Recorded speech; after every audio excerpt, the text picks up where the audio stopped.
من الشيطان الرجيم. بسم الله الرحمن الرحيم. يا أيها الناس كلوا مما في الأرض حلالا طيبا ولا تتبعوا خطوات الشيطان إنه لكم عدو مبين. شروع اللہ کے نام سے جو انتہائی مہربان ہمیشہ رحم فرمانے والا ہے. اے لوگو، اس میں سے جو زمین میں ہے کھاؤ حلال اور طیب. شیطان کے نقش قدم کی پیروی نہ کرو، بے شک وہ تمہارا کھلا دشمن ہے. یہ سورہ بقرہ کی آیت نمبر 168 ہے جو میں نے ابھی آپ کے سامنے پڑھی ہے. سارے انسانوں سے خطاب کر کے، صرف اہل ایمان سے نہیں. اللہ تعالیٰ ارشاد فرما رہا ہے کہ زمین کے اندر جتنی چیز ہے سب تمہارے ہی لیے ہے. تم اس میں سے جو چیز بھی چاہو کھا سکتے ہو. شرط دو ہے. پہلی شرط یہ ہے کہ وہ حلال ہو، دوسری شرط یہ ہے کہ وہ طیب ہو. حلال ہونے کا مطلب یہ ہے کہ شریعت نے جن چیزوں کو حلال ٹھہرایا ہے وہ کھانا ہے، اور کچھ چیزیں ایسی ہیں جس کو شریعت نے حرام ٹھہرایا ہے. آگے آیت نمبر 73 میں 173 میں اس کی وضاحت بھی کی گئی ہے کس چیز کو حرام ٹھہرایا ہے. مردار کو حرام ٹھہرایا ہے، خون کو حرام ٹھہرایا ہے، سور کے گوشت کو حرام ٹھہرایا ہے، اور وہ جانور جو غیر اللہ کے نام پہ ذبح کیے گئے ہوں اسے حرام ٹھہرایا ہے. دوسری جگہ کچھ اس کی مزید وضاحتیں بھی ہیں.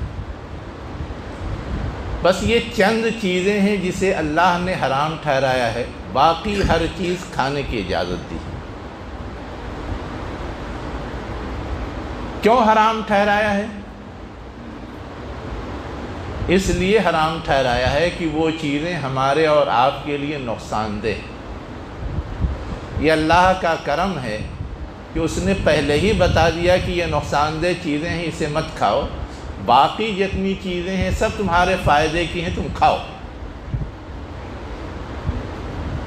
ورنہ ہم تجربہ کرتے، تجربے سے ہمیں معلوم ہوتا، پھر ہم کچھ چیزوں کو کھانا چھوڑ دیتے، کچھ چیزوں کو کھاتے. پتہ نہیں کتنا ہمارا وقت جاتا، پھر بھی ہم صحیح نتیجے تک پہنچتے یا نہیں پہنچتے کوئی گارنٹی نہیں تھی.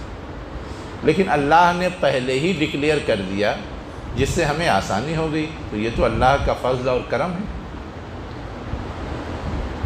دوسری چیز جو شرط کے طور پہ بتائی گئی ہے کہ جو چیزیں حلال ہیں اس میں بھی طیب ہونا ضروری ہے. طیب ہونے کا مطلب یہ ہے کہ وہ کھائیں تو وہ ہمیں سوٹ کرے، ہمیں وہ راس آئے. گوشت کھائیں، لیکن گوشت اگر سڑ جائے ہم کھائیں گے تو ہمیں فائدہ ہوگا یا نقصان؟ مٹی حلال ہے، ہمیں ضرورت ہوتی ہے تو ہم تیمم کر لیتے ہیں، لیکن اس کو اگر ہم کھائیں تو ہمیں فائدہ دیتا ہے یا نقصان؟ یہ آم کا پھل ہم کھاتے ہیں، لیکن آم کے پتے ہم نہیں کھاتے. کیوں؟ اس لیے کہ وہ ہمیں ہضم نہیں ہوتا، راس نہیں آتا. دوسرے جانور کھاتے ہیں، ٹھاٹ سے ان کو ہضم ہوتا ہے، کوئی مسئلہ نہیں، ان کی غذا وہ بنتی ہے، ہماری غذا نہیں بنتی. تو طیب کا مطلب یہ. ایک سوال اور ذہنوں میں اٹھتا ہے کہ جو چیز حرام ٹھہرائی گئی اس میں آخر نقصان کیا ہے؟ ہم کھاتے کوئی چیز کیوں ہیں؟ ہم کھاتے تو اس لیے ہیں کہ ہماری صحت سلامت رہے، ہماری صحت اچھی رہے اور ہم دنیا میں کچھ کرنے کے لائق بنے رہیں، ورنہ نہ کھائیں تو ہم کمزور ہو جائیں گے، ہماری صحت خراب ہو جائے گی، ہم کوئی بھی دوڑ بھاگ اور محنت کا کام نہیں کر سکتے۔ لیکن ہم کھائیں بھی اور پھر بھی صحت خراب ہو، ایسی چیز کھانے کا کیا حاصل؟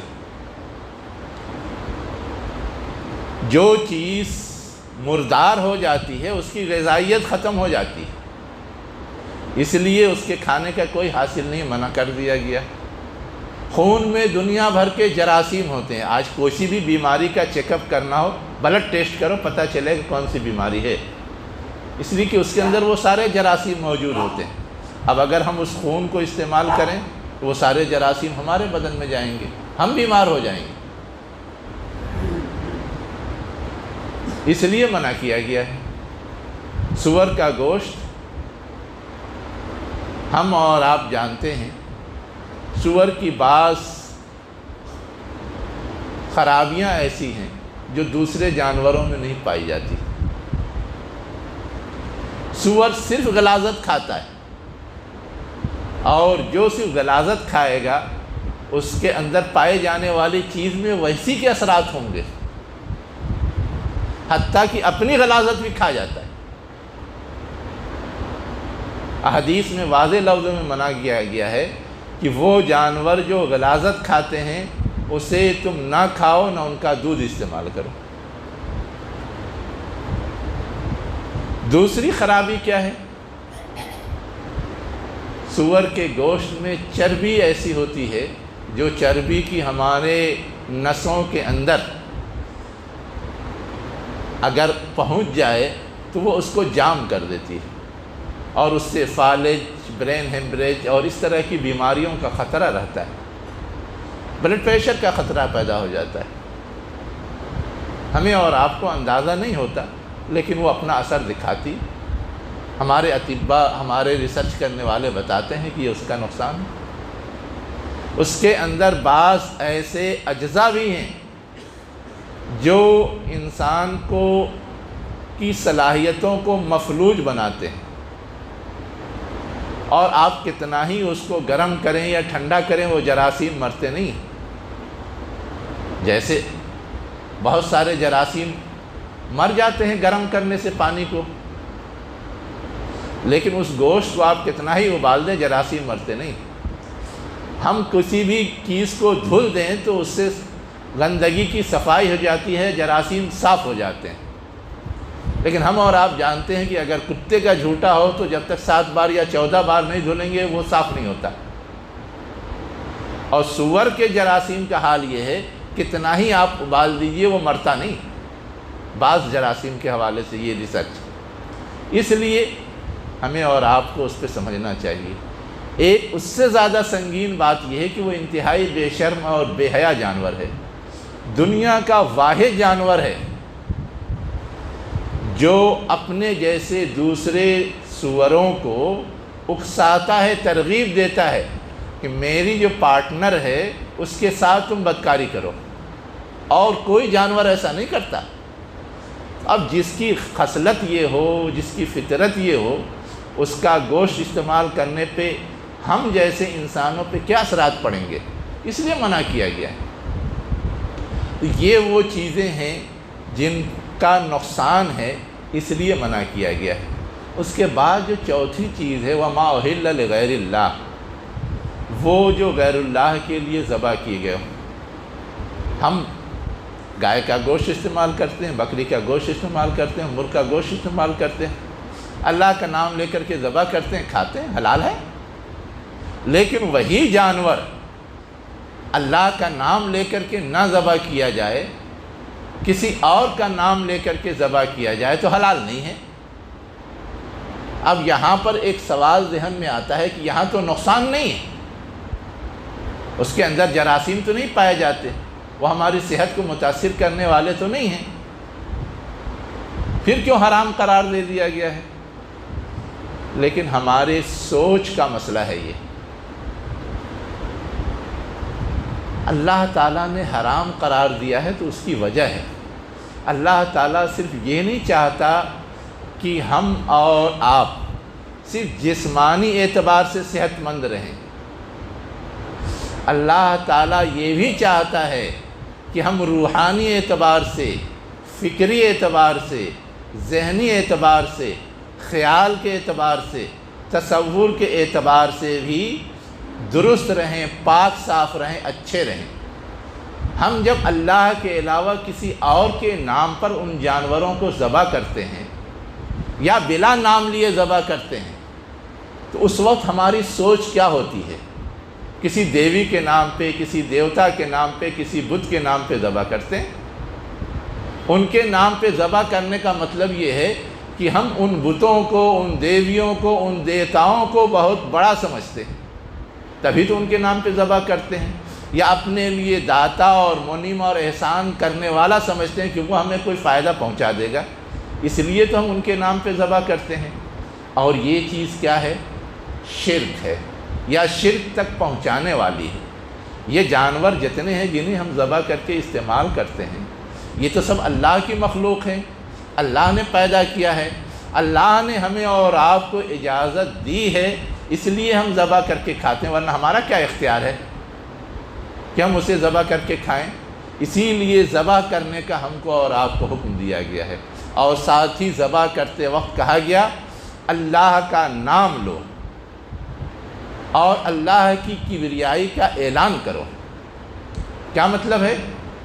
اللہ کا نام لو کا مطلب یہ ہے کہ گویا اللہ نے اجازت دی، اس کا اعتراف کرو، اللہ کی دی ہوئی نعمت ہے اس کا احساس کرو، اس لیے بسم اللہ پڑھ کے ذبح کرنے کا حکم ہے۔ اور ساتھ ہی کیا کہا گیا؟ بسم اللہ، اللہ اکبر بھی ہم کہتے ہیں، اللہ سب سے بڑا ہے۔ کیا مطلب؟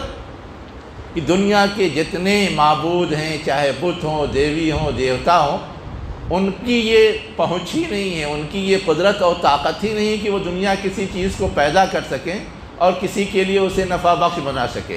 یہ صرف اللہ کی قدرت اور طاقت ہے، اس بڑائی کو ہم تسلیم کر رہے ہیں، اللہ کے اس احسان کو مان رہے ہیں، اور مانتے ہوئے ہم اس جانور کو ذبح کر رہے ہیں۔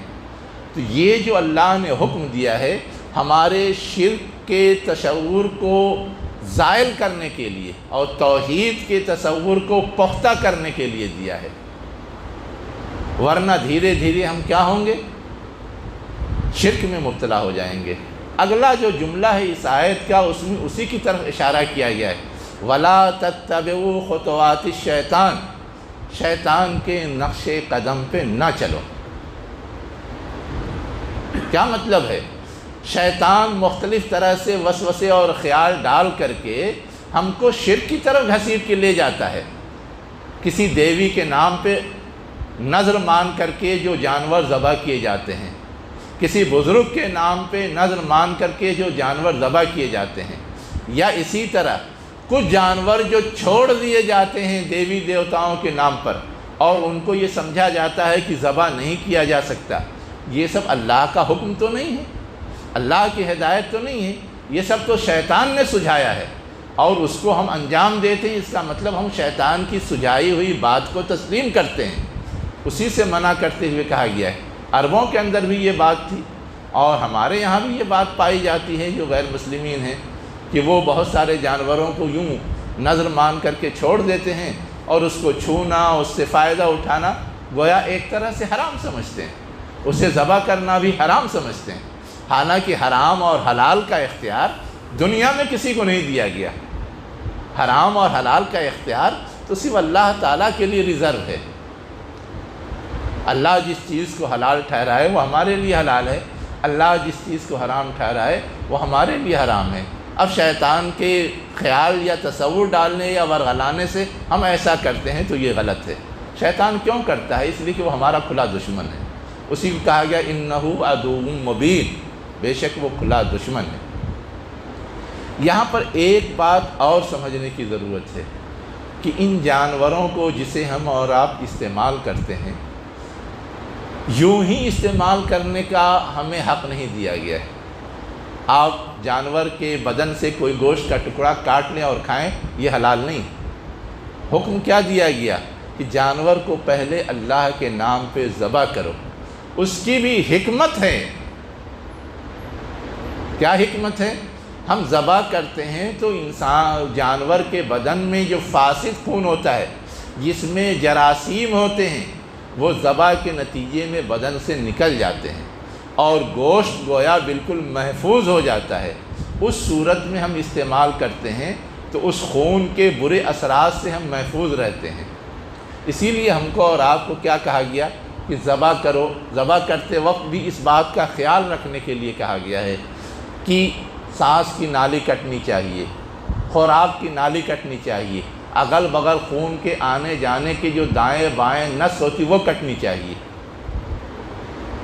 اور جو اصل گردن کی ہڈی ہوتی ہے جو ریڑھ کی ہڈی سے ملتی ہے وہ نہیں کٹنی چاہیے جب تک کہ خون باہر نہ نکل جائے اور اس کی جان نہ چلی جائے، اس کے بعد اسے کاٹنا چاہیے، اس لیے کہ اس کے ذریعے دماغ تک بہت سارے خون کا دوران جاری رہتا ہے، اور وہ اگر فوراً کٹ جائے تو جو خون جہاں ہے وہیں جم جاتا ہے، اور وہ خون کے جمنے کی وجہ سے ہم اگر اس گوشت کو استعمال کریں تو وہ بھی تھوڑا بہت نقصان پہنچا سکتا ہے۔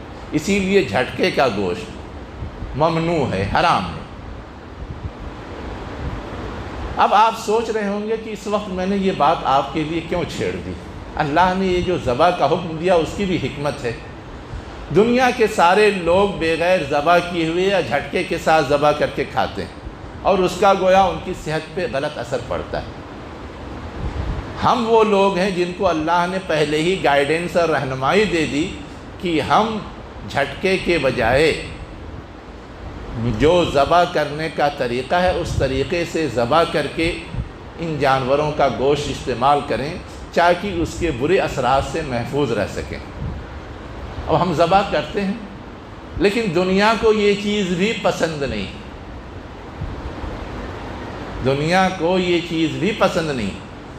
ہم اس کا اہتمام کرتے ہیں، ہم اگر خود ذبح نہ کر رہے ہوں، کہیں سے کوئی ذبح کر کے آ رہا ہو تو ہم پتہ لگانے کی کوشش کرتے ہیں کہ یہ ذبح کیا ہوا ہے یا نہیں، جیسے ذبح کیا جانا چاہیے، اور اس کو اور یقینی بنانے کے لیے ہمارے بڑوں نے اس بات کی کوشش کی کہ اگر کہیں دوسری جگہ سے کوئی چیز ایسی ہم تک پہنچ رہی ہے تو اس کے بارے میں ایک سرٹیفکیٹ جاری کی جائے تاکہ اس کی بنیاد پر ایک اعتماد پیدا ہو کہ ہاں یہ شرعی طریقے سے ذبح کیا ہوا ہے، جسے حلال کا سرٹیفکیٹ کہتے ہیں۔ بہت ساری چیزوں پہ ہم اور آپ دیکھتے ہیں کہ وہ سرٹیفکیٹ یا مہر لگی ہوئی ہوتی ہے، اس سے ایک اطمینان ہوتا ہے۔ اور یہ سرٹیفکیٹ صرف جانوروں کے گوشت پہ نہیں لگتی، ہم جو دوائیں استعمال کرتے ہیں اس پہ بھی لگتی ہیں، اس لیے کہ بہت ساری جڑی بوٹیاں ہمیں نقصان پہنچاتی ہیں، ان سے اگر وہ دوا بنے تو وہ ہمارے لیے نقصان دہ ہے، اس لیے ایسی چیزوں ہی سے وہ بنائی گئی ہے جو نقصان دہ نہیں ہے، اس کو بھی سرٹیفائیڈ کیا جاتا ہے۔ ویسے ہی کاسمیٹک کی چیزیں ہیں، اس میں چربی استعمال ہوتی ہے، لیکن وہ چربی کس جانور کی استعمال ہوئی ہے اسے چیک کر کے بھی سرٹیفائیڈ کیا جاتا ہے، اور اس سرٹیفیکیشن کے ذریعے ہمیں ایک اعتماد ہوتا ہے۔ ورنہ سور کی چربی یا ایسے حرام جانوروں کی چربی یا مردار کی چربی لگا دی جائے تو وہ ہمارے لیے نقصان دہ ہو سکتی ہے۔ تو ان چیزوں کو جو سرٹیفائیڈ کیا جاتا ہے یہ بھی اب ہضم نہیں ہو رہا ہے۔ ہم نے اور آپ نے ابھی سنا ہوگا کہ یو پی گورنمنٹ نے گویا اس سرٹیفیکیشن کے ساتھ جو چیز مارکیٹ میں بیچی جاتی ہے اس پہ پابندی لگا دی۔ کیا کہہ کے پابندی لگائی ہے وہ بھی سنیے، کہ اس طرح سے جو چیز بیچی جاتی ہے اس کی خرید زیادہ ہوتی ہے، اور بغیر اس سرٹیفیکیشن کے جو بیچی جاتی ہے اس کو لوگ کم خریدتے ہیں، ایسے تاجروں کا نقصان ہو رہا ہے، اس لیے اس پہ پابندی لگنی چاہیے تاکہ ہر مال ایک ہی جیسا مارکیٹ میں نظر آئے اور لوگ اس کو خریدیں۔ ایک وجہ یہ بتائی گئی۔ دوسری وجہ کیا بتائی گئی ہے کہ ان کا مال زیادہ بکتا ہے، ان کی انکم زیادہ ہوتی ہے، تو یہ اپنی انکم سے نعوذ باللہ دہشت گردوں کی مدد کرتے ہیں، اس لیے اس پہ روک لگانے کے لیے یہ پابندی لگانی ضروری ہے۔ اب ہم اور آپ غور کریں یہ کون نشانے پر ہے، اور کس کے حوالے سے یہ ساری حرکتیں کی جا رہی ہیں، کس کو حرام اور حلال کی تمیز سے دور ہٹانے کے لیے یا بھٹکانے کے لیے یا حرام چیزیں کھانے پہ مجبور کرنے کے لیے یہ ساری حرکتیں ہو رہی ہیں۔ جو اس کا لحاظ کرتا ہے اور اس کا لحاظ کرنے والے لوگ صرف آسمانی مذہب کے ماننے والے لوگ ہیں۔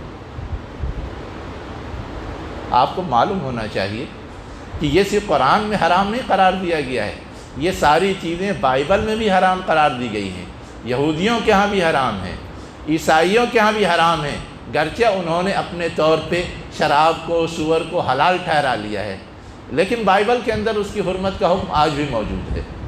تو ہمیں اور آپ کو اس چیز کو سمجھنے کی ضرورت ہے کہ ہم کو اور آپ کو دھیرے دھیرے شرک کی طرف، حرام کی طرف ڈھکیلنے کے لیے بھی اس طرح کی حرکتیں کی جا رہی ہیں۔ ایسے میں ہماری اور آپ کی یہ ذمہ داری بنتی ہے کہ ہم فکر مند ہوں، ہم حلال اور حرام کی تمیز کو اپنے اندر پیدا کریں اور اس کے اہتمام کے لیے جو کچھ کر سکتے ہیں کریں، تاکہ اس طرح کے فتنوں سے محفوظ رہ سکیں۔ اقول قولی ھذا واستغفر اللہ لی ولکم اجمعین برحمتک یا ارحم الراحمین۔